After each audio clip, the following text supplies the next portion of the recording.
Damn. And here I am posting on social media that maybe Van Heerden can get an upset. Yo, listen, Conor Benn's got some power. It's for real. I was really concerned. Hey, let me mute it. I was really concerned. He was eating some big shots. That is something to be concerned about, especially as he moves himself up the rankings in a better level competition.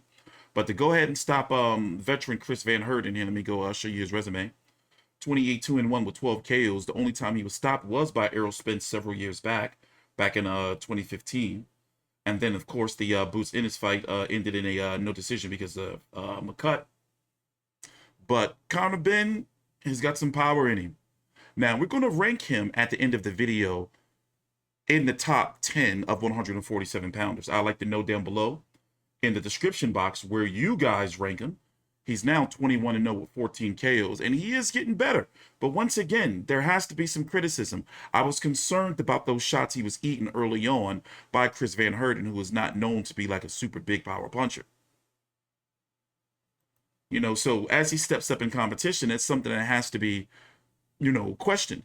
But also, Van Heerden, for the little bit of time he was in there, put on an exciting fight. I mean, I enjoyed the card overall. CBS got the win.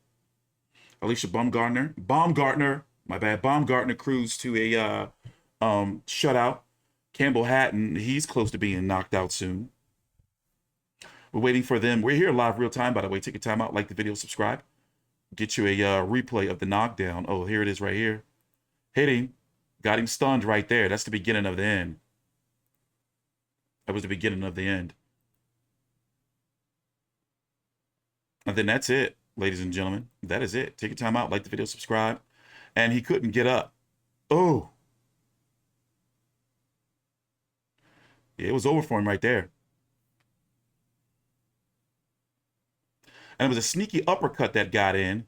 And then that right hook around the guard and the uppercut right there. It was two of them that got in. That's what ended him. Took his soul right there. Damn, Van Heerden. Here it is one more time. Smacked him up real quick. Had him doing a crazy funny dance. Let me see if you can see his uppercut. Watch it come in. That one. That's what really rung all the bells and set the alarm off. He was going right there. You know, nice solid wins, but still, it's time. It's going to be interesting to see who he fights next. Because most of the guys that he wants and challenging, they're PBC fighters. And we know how they can get with their fighters, especially with, you know, the relationship or lack thereof with Matchroom Boxing. So we're going to take our time out and listen to the post-fight interview. Here, let me pull up the rankings real quick. Show you what's going on at 147. Of course, Errol Spence, Yordenis, Ugas, that card is starting in 90 minutes over on Showtime YouTube page and then on Showtime pay-per-view. I guess you guys over in the UK are getting it over on Fight.tv. Hopefully we get Terrence Crawford and Errol Spence later on this year. You know, listen, we got to see Conor Benn ordered to fight Virgil Ortiz or ordered to fight, you know, Boots Ennis, or Boots Ennis, Virgil Ortiz are going to have to be ordered to fight each other. We're going to talk about my top, as it stands right now, before the card tonight between Spence, Ugas, and Butaev and Stanionis. I'm going to give you my top 5 147 pounders.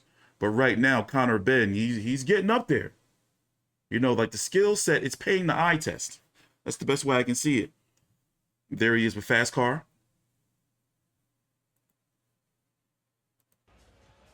Take your time out, like the video, subscribe. Let's listen into the particulars. Ladies and gentlemen, referee Steve Gray calls a halt to this contest. The official time of the stoppage, 59 seconds of round number 2. Your winner by TKO. He's still undefeated and still the WBA Continental Welterweight Champion, Conor the Destroyer Benn!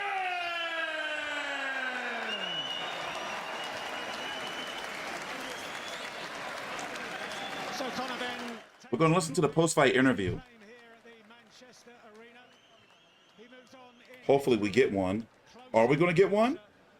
To the top end of the welterweight division. In a few hours' time, there's a very important unification fight between Errol Spence and the Cuban Yordenis Ugas. Oh, my bad. Got to mute that. That's copyright. So yeah, let me see.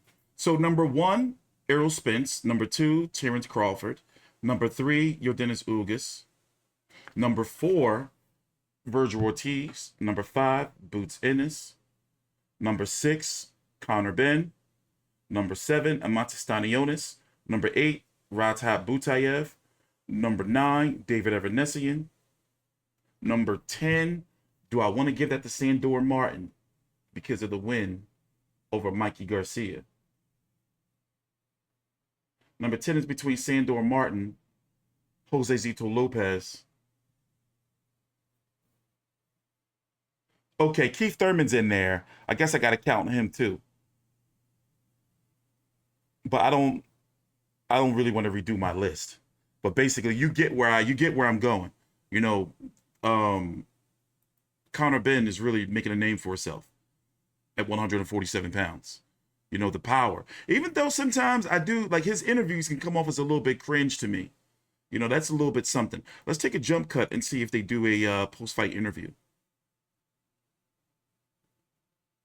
Take your time out. Like the video. Subscribe.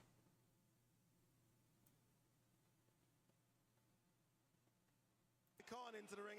Khan gets into the ring as well. It's a friendly Oh, embrace, no. which is nice. I don't want to didn't see that. Expect that. Let's bring them both over. Connor first. Oh, fantastic Lord. Performance. I think Manchester enjoyed that one. Oh, Lord. I completely missed that. That's a fantastic performance. I think Manchester enjoyed it. Yeah, listen, everyone thought Southport was going to be a problem, but when I'll beat anyone put in front of me, I stand by that.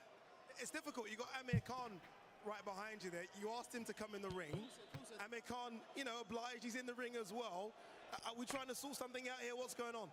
You got to ask the man here himself. You got to ask the man here himself. I've just come here today just to enjoy the champ, enjoy the boxing. Well, then get out the ring then, motherfucker. I just want to enjoy it, just like everyone else enjoyed it today. I'm a boxing fan, want to be here, and champion put on a great performance there. And look, I'm sure he's going to go far in life. I mean, he's got a brilliant career, and we can only support him, man. That's what it's all about. Amir, you haven't yet announced your retirement yet, though, Amir. You know, there's been rumors that you want 1 or 2 more, potentially Connor Benn. I mean, at the moment, I'm Get your ass knocked out. Who knows? I might Get messed up. I might announce something in the next couple of months. Listen, I mean, we know money always talks. That always I talks. made a lot of money in the game. I think it's about just enjoying this time off at the moment, and then once the hunger comes back again, let's see where we go from here. Yeah. But, Let's see where we go back indeed. Amir, really appreciate you coming in the ring. Listen, it's no disrespect from our part. Listen, if I achieve half what this man achieved, you know, I'll be happy.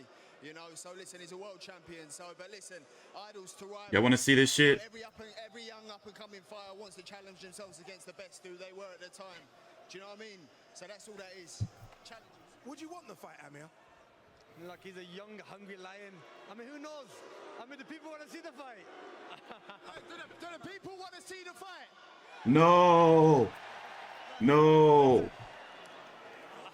It's tough. I mean, I think the people said yes. let's see Their how voice it must goes. be heard. At the moment, like I said, I'm just enjoying my time off. I'm going to get back in the gym again. I mean, this is great motivation, this is. So let's see. Eddie, what are you saying? Eddie, what are you saying, Eddie? You mentioned a few names to me the other day. You mentioned Adrian Brook. Eddie Hearn lied to me before about Khan and Brook. You didn't mention Amir Khan, but the word whispers that Amir Khan wants a couple more. No, look, Amir's here to support tonight. We'll see what happens in the future. The most important thing next for Conor Benn is a big, big fight and a big step up. The test tonight was the experience, the southpaw of Cryz Van Heerden. It took one round for him to get used to that before he absolutely demolished him. And when you demolish the opposition like that, you need to make big jumps. I think the progression of Conor Benn has been tremendous. We've boxed him all over the country. Great crowd in Liverpool last time night. Great crowd in Manchester tonight as well. And this is a true star of British boxing. This could be a global Khan just star. fucked This used off. to be a gimmick. This is now an elite. He's getting more booze than you get. It's good. It sort of softens my booze. But listen, this is an elite welterweight fighter. He's going to go on and become a world champion. Now we've got to step up the opposition. He's had a great development. Vargas, Granados, Algieri, Van Heerden. Now it's time for the more serious players in the division.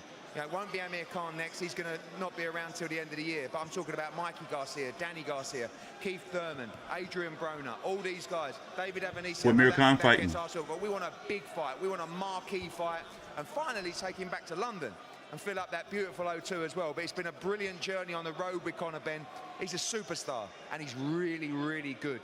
we would take a lot of these top guys now. You've got to understand the route that we're on. We know what we're doing. The progression's been perfect, but it's time for a serious test this summer. Connor, you have put in some really good performances. Algeria was fantastic. We knew that Van Heerden was going to bring his own problems because of the southpaw stance, and a lot of people were saying you never have fought a southpaw before. You silenced a few critics there tonight with that southpaw performance. Listen, and I'll keep silencing them. Do you know what I mean? So anyone they put in front of me, I'll deal with. Southpaw, orthodox, boxer, puncher, you know, I'll deal with them. If I like boxing, and then I'll knock them out. It's just the way I am. Do you know what I mean? I go in there and I'll try and take their head off, and that's exactly what I do. Give me a name, Connor. Every time I ask you, I know, look, I can see it on your face now, you're frustrated every time I ask that question. Give me a name, who do you want next? Well, listen, if you want the big British domestics, we'll have Brook or Khan. I don't think any of them fancy it, which, well, obviously not, and neither does Brook. But, you know, all the talk and all that, listen, it's all just talk. Do you know what I mean? He really don't fancy, he wants to fight Junior instead of 154. I don't blame it, it's a compliment. Do you know what I mean? So then if not, then we push on for near world titles. You got Ugas and Spence fighting tonight, you know? So listen, I'm top 5 every governing body. I leave the matchmaking to them and I'll just get in there and iron them out. That's my job. The promotion, the fighters, the deal, that's all their job. He is correct though, isn't he, Eddie? His job is to do the business in the ring. He does the business in the ring. Your job is to make the big fights from outside of the ring.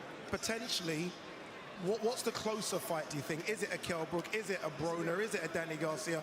What's the one you think's easier to make? One name I didn't mention was Kell Brook. I think that's the perfect fight to establish who is the best welterweight in Britain. I think you're looking at him right here. And I think he's a young man, he's a dangerous man, and he's got so much more to give to the sport. But, you know, Kell Brook wants the cash out. We'll try and give him the cash out. He asked for 10 million quid. That's steep even by our standards. That tells me you don't want to fight, but we'll see. We'll see what happens over the next couple of weeks. But this is the future. This isn't about cash out. This isn't about one last roll of the dice. This is a young man that has 4, 5, 6 years at the elite end of the sport of boxing, who can go on, win world championships at 147 pounds, 154 pounds. You do it right. You don't just jump in and roll the dice, especially when you've got his work ethic. Sometimes you look for a cash out fight when you've got a kid that's got a bad work ethic, that don't go in the gym, that balloons in between fights. You don't have to do that with Conor Benn, because guess what? He's crushing it in the gym. He really is crushing it in the gym. Conor Benn, final word from you. Look, you know, you're from Ilford, but you fought in Manchester twice. The fans love you here. Mate, up north, I get so much love. It's so overwhelming. I'm so grateful for all the support.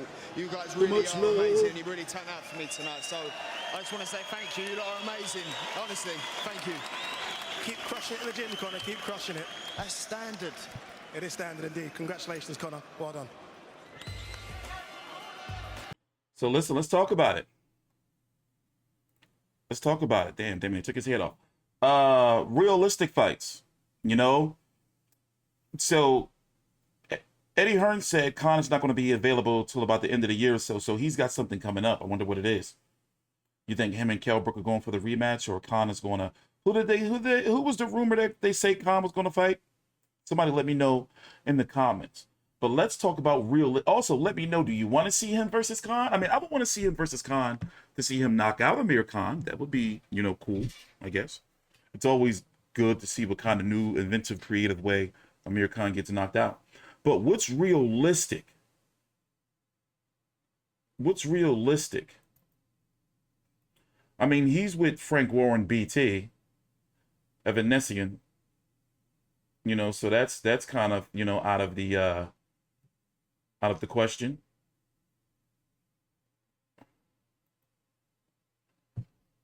What's realistic? As you can see, number 5 WBA, IBF, and WBO. You think they could try to put him in versus Sandor Martin? Sandor Martin beat Mikey Garcia. You know, but they want a, you know, a breakout fight. Maybe him versus McKinson. Remember, McKinson fought in a stinker about a month or so ago. He was supposed to fight Virgil Ortiz.